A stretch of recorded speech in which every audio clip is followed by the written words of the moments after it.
After the runaway success of Heir to the Empire, Bantam started commissioning lots of other Star Wars books from authors that they had previously published. For instance, Kathy Tyers had published 4 books with Bantam before they published The Truce at Bakura in December of 1993. Kenneth C. Flint was the author of mostly Celtic-inspired fantasy novels, and he was contacted in 1991 by Bantam to work on the first book in a sort of quasi-trilogy. His book was going to be set immediately after Return of the Jedi, and he turned it into his editor in 1992. You can maybe spot the problem here. The Truce at Bakura was also set immediately after Return of the Jedi, and ultimately it ended up taking the Heart of the Jedi spot. So it was unpublished, unseen, unknown, until 2015, when it was published on the website starwarstimeline.net. And it's available to read online there, and it's also available as a PDF. So I did what any normal person did. I printed the entire PDF off, hole punched it, and put it in a 3-ring binder for my own perusal. So unlike most of the other Bantam-era Star Wars books, I didn't even know this one existed until I started poking around on Wikipedia. So I was going into this with fresh eyes. I had never read it before. I had no idea what it was about and what it was going to cover, and I was really excited for that opportunity. So, a brief summary. Following the death of the Emperor and the destruction of the Second Death Star, the Alliance, now the New Republic, is pushing their advantage against the fractured Imperial fleet. The reformed Imperial Senate contacts the New Republic about a peace treaty, and they have a temporary armistice. Han and Leia go to have a secret meeting with the senators to sort of find out, what are they looking for? How can peace be achieved? At the same time that Luke goes off on a journey of self-discovery. But High Admiral Tharkus does not want peace with the New Republic, and he is willing to use any means necessary to ensue that the Empire stays out on top. So, my Princess Leia costume count had a very good, adequate 3 in this story. In the beginning, in the first chapter, when they're sort of like hijacking an Imperial Star Destroyer, Leia's wearing the Alliance blue uniform that everyone else is wearing.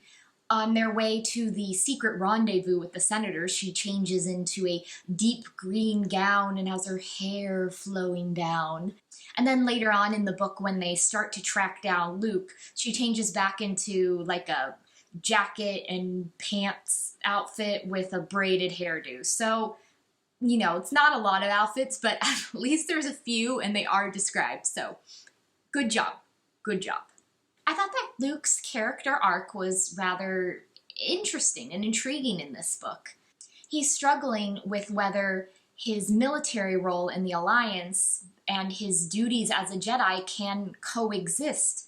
In the very first chapter, they hijack, sort of in a scene reminiscent of, Napoleonic war novels, an Imperial Star Destroyer, and he kills Imperials, and he feels really bad about it, especially when he finds out just a few minutes later that the Imperial Senate had contacted them about an armistice, and all he thinks is, if they had just waited a few moments, this wouldn't have been necessary at all, and he wouldn't have to do any of this. And at the same time, he's not even sure whether he wants to be a Jedi. He spent the first 19 years of his life on Tatooine, wanting to get as far away from Tatooine as he could. And then he joins the Alliance and he spends the next 4 years just trying to stay alive. He didn't really choose or ask to be a Jedi. Obi-Wan just said, your father was a Jedi, you'll be a Jedi, you must confront your father. And he didn't really get much choice in the matter. So I liked that Luke isn't just trying to find out what his role as a Jedi is, but really if that's what he wants to do with his life. He knows he's the last Jedi, but Does he want to be the last Jedi? Is it good for him to be the last Jedi? This sort of ties in with one of my favorite Star Wars books by Matthew Stover, Luke Skywalker in the Shadows of Mindor, where he's sort of conflicted about, he's a commander, but he's a Jedi, and how can you merge the two? Should you merge the two? And I really like that. I thought it was an interesting take on Luke, and one that we don't usually see in the Expanded Universe books, especially the Bantam-era. Leia and Han's plot, on the other hand, was not as interesting. Unlike the Truce at Bakura, where Leia is really struggling with her parentage and her heritage, she doesn't think about that at all in this book. And likewise, in the Truce at Bakura, she wasn't yet ready to publicly announce that Luke was her brother. She was still sort of keeping that back, keeping that secret. But in this book, she just outright talks about her brother multiple times. It's not the issue that it was in the Tyres book. Han's problem is that he's jealous of this other royal diplomatic type that's sent along on the mission with them, which, fine, cool, okay. It just felt very reminiscent of sort of what Han's going through in The Courtship of Princess Leia by Dave Wolverton. It's the same thing. There's a royal person, and possibly Leia's interested in him, and he's just really jealous, and so in this one, he just pretty much spends all his time insulting this guy. And I would say insulting the poor guy, but it turns out he's a bad guy, so it's okay. 3PO has, well, rather a sad plot line in this one. He's captured by the Imperials, he's reprogrammed, he unwillingly betrays their location and leads to the death of almost all of the Imperial senators.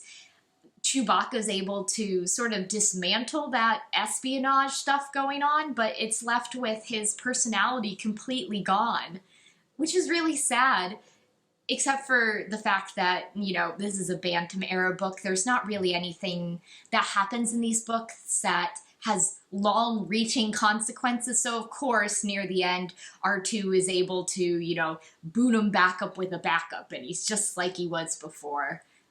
I don't really like a lot of the droid plots in the 90s era's books because it's sort of the same thing. Any development or change that will happen is sort of redone or completely forgotten by the end of the book, and especially by the next books that come out. So it was different to have 3PO the unwilling spy, but not very long-lasting, I guess.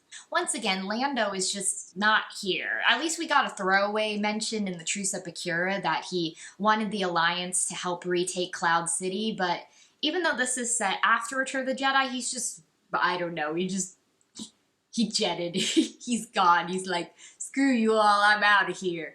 I'll open a new mining business. Except we know how that goes in the Thrawn trilogy, so sorry, Lando. The nemesis villain in this one, High Admiral Tharkus, I mean, he's okay. He doesn't have those, overtly villain qualities that Governor Nereus had in the Truce at Bakura. He doesn't have much personality. Really, the only thing he has that separates him from other Imperials is that he really hates the Force. But of course, it doesn't play out like him distrusting of everything of the Force. It plays out that once he knows he gets his hand on the heart of the Jedi, he wants to be the new Emperor, which, whatever, dude. Cool. Not really a very exciting or pivotal plot there. And in a way, I wish that the version of The Heart of the Jedi that's online was not this edited version that tries to slot itself within existing expanded universe lore, but the original, because I think in a way that may have been more interesting to see. The Heart of the Jedi as it exists now on the Star Wars Timeline website has references to things from the prequels, like clone troopers and the Separatists and Clawdites. But I don't know. I liked seeing the little glimpses of what everyone thought the prequels would have been like in the 90s Bantam-era books, so in a way it's a little sad to see those references because I love the completely oddball explanations that people were coming up with at the time. Likewise, there are a lot of Earth-isms. I think that if the book had eventually been published by Bantam, a lot of these would have disappeared or been replaced, but as it is, there's a lot of them and they're a little distracting.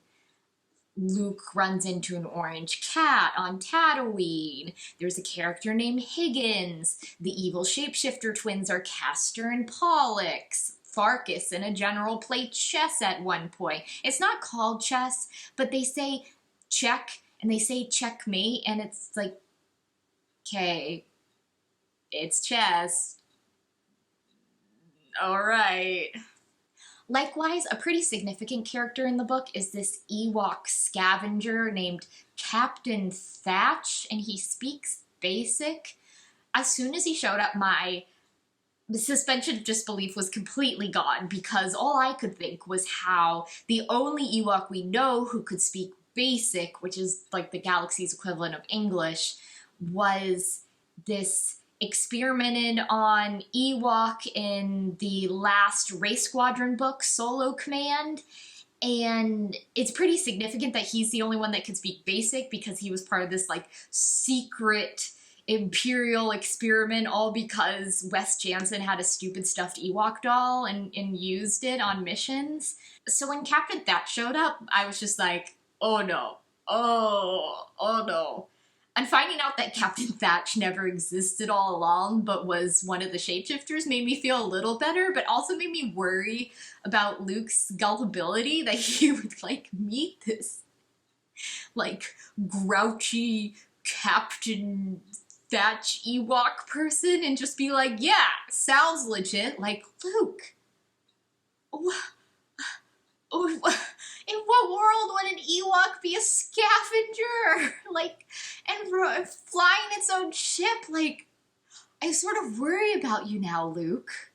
In a similar way, the climax of the story was too much. So basically, Luke is on this journey of self-discovery, and at the beginning of his journey, Obi-Wan tells him that he should go to this planet where the heart of the Jedi is, and then he'll truly know what it is to be a Jedi. And Luke does all this stuff to get there. He needs this bowl that Obi-Wan had, but the Tusken Raiders took it, so he goes to the Tusken Raider camp and they try to kill him, and then he talks to them, and then there's a fight to the death, but it's Luke, so he doesn't kill the other Tusken, and they give him the bowl, and he uses the Force, and the bowl shows him where the planet is, and then he plays a card game to get money to buy a ship to go to the planet, but the ship's sabotaged by the shapeshifter, and then he's stuck, almost gonna die, and he's picked up by the Ewok, who's actually the shapeshifter, who takes him there,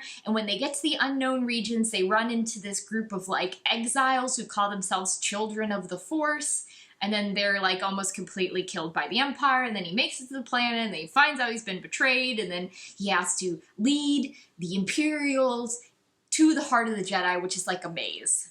I mean, I didn't really have a problem with what came before then, but it's the maze that leads to the heart of the Jedi that I had a little issue with. It was just really, really Indiana Jones.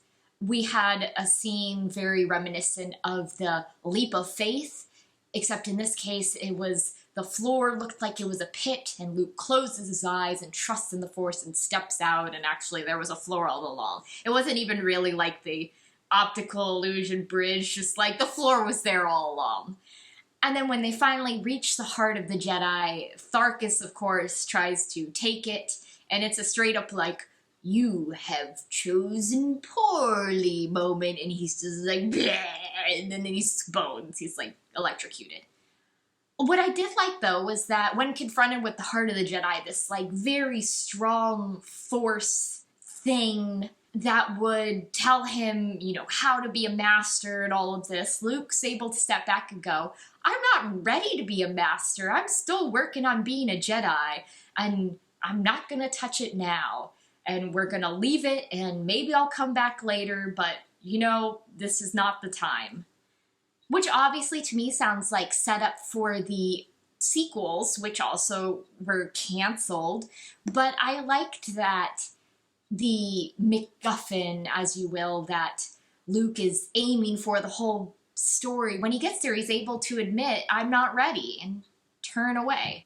That's part of what I love about Luke, is when he's willing to admit that he doesn't know everything and he's still on a journey. So, in short, I thought that The Heart of the Jedi was a perfectly serviceable Star Wars story. I think it would have fit in very well with the stuff going on in the Bantam era.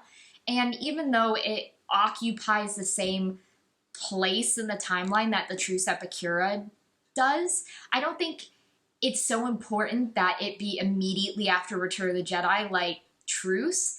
I think it would have been fine if it was set like 6 months afterwards or a year afterwards. But I can understand why Bantam didn't publish it.